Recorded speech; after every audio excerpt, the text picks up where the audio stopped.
மதிப்புமிகு ஆன்மீக நண்பர்களே, நாளை வரக்கூடிய தேய்பிறை அஷ்டமி, சிரவண மாதத்தில் வரக்கூடிய தேய்பிறை அஷ்டமி கோகுலா அஷ்டமி. ஆக இந்த கோகுலா அஷ்டமி அன்று பகலில் பைரவரை அஷ்டமி நேரத்தில்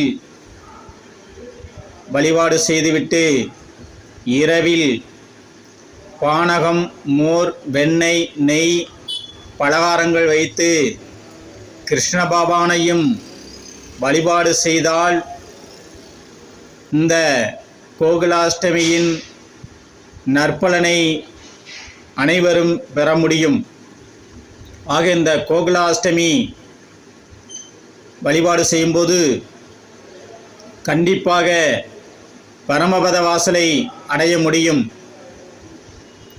7.5 நடக்கிறவா, அஷ்டமிச்சி நடக்கிறவா தான் சனி தசை அல்லது ராகு தசை அல்லது ராகு புத்தி, சனி புத்தி நடக்கிறவங்க தான், அல்லது 7.5 சனி, கண்டகசனி, மாரகசனி, விரயசனி, அர்த்தாசமசனி என்று நடக்கிறவங்க தான் இந்த அஷ்டமி பூஜை கலந்துக்கணும்ல.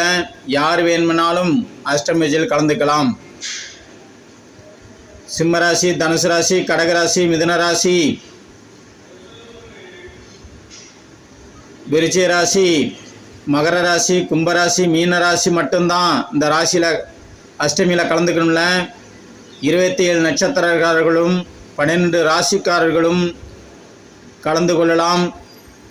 பகலில் சிவனை வழிபாடு செய்துவிட்டு அஷ்டமி காலத்தில் காலபைரவரை வழிபாடு செய்துவிட்டு பழம், காய்கள், இனிப்பு பண்டங்கள், இனிப்பு பலகாரங்கள், நீர், மோர், வெண்ணெய், பானகம், தயிர், நெய் வைத்து இரவில் கிருஷ்ண பகவானை வழிபாடு செய்தால் இந்த கோகுலாஷ்டமியின் நற்பலனை பெற்று இறைவனின் பரமபத வாசலை அடைய முடியும். சகல பாவங்களிலிருந்தும் விடுபட முடியும். வாழ்க வையகம், வாழ்க வளமுடன்.